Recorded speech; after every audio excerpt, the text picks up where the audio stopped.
Controversy tonight over a proposed uniform change for the Marines. It would be the first major change in more than 90 years to what we call hats and the Marines call covers. Trace Gallagher live in our West Coast newsroom with more. Trace?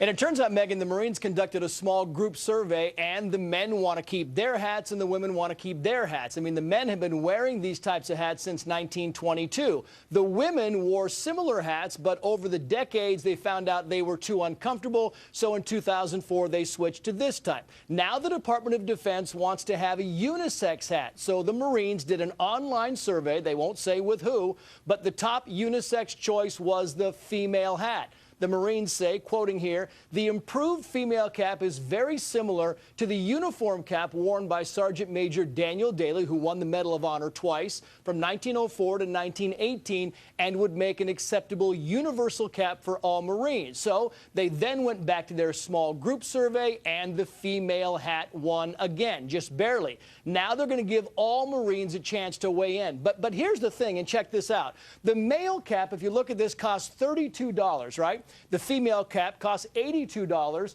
There are more men in the Marines than women. If they went to the universal male cap, they would save $284,000. And Megyn, if they go to the universal female cap, it costs them well over $8 million. The DOD says this is just in the planning stages. They're discussing this, no decision yet, but it looks like they're leaning toward the, as you call them and others, the girly hat. The girly hat. Why is it so much more expensive, the female hat? Because the female hats are a little more complicated and the men's hats are, I guess, better pre-stamped and easier to turn out than the new improved welcome to our world, girls' clothes are welcome to our world. Right? This is what it's like to be a woman. Trace, thank you. Joining me now, Gunnery Sergeant Jessie Jane Duff. She served 20 years on active duty in the U.S. Marine Corps and is now on the organizing committee for Concerned Veterans for America. Gunnery Sergeant, good to see you. The girly hat, what do you think of it?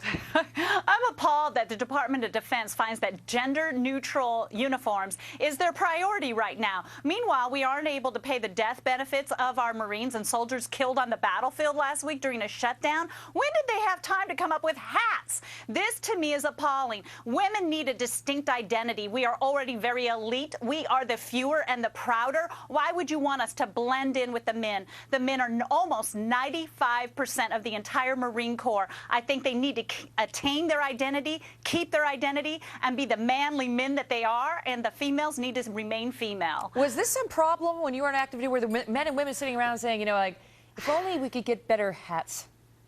Well, the cover for the females, which we call a hat, did need to get modified, as Trace had explained, simply because if you sat on it, it was completely crushed and you had to replace it. But they've already redesigned it. So what is up with this gender-neutral idea? The Marines of all service, we have less than 6% females. Why would we need a gender-neutral uniform? We don't need any frills or fluff on our males' uniform by any means. They are the meanest and toughest fighting force in the world. Do you think this is about masculinizing the women or feminizing the men? I really do think it's about masculinizing the women. We have had standards change left and right with this administration. We are looking at women in the infantry. We are looking at women doing a male physical fitness test at some point. We are looking at women becoming men, and females like myself who did 20 years supporting the infantry, supporting those air wing units, will become obsolete. And that to me would be tragic because we become a critical part of what our fighting force, the United States Marine Corps, is all about. It looks a little French. It does. It does. It looks a little too delicate for me even. I'm just a little appalled that they would want men to wear it. I'm wondering who answered these surveys. They say, oh, it's going to look like the guy who won the Medal of Honor from 1904 to 1918. It's like they wore full-length bathing suits back then, too. Right. Like, we really want to be adopting those standards. Yeah, and Dan Daly was wearing a black cover. If you looked at the picture, it did look nothing like our dress blues, which is in white. This is just an insult to the male Marines, in my opinion, and I don't think that they should modify their uniform in any way. 95% of them going gender neutral, that's appalling. God. Gunnery Sergeant Jessie Jane Duff, thanks for being here with your point of view. Thank you so much for having me, Megyn. We're taking your thoughts on that on Twitter. Follow me at Megyn Kelly.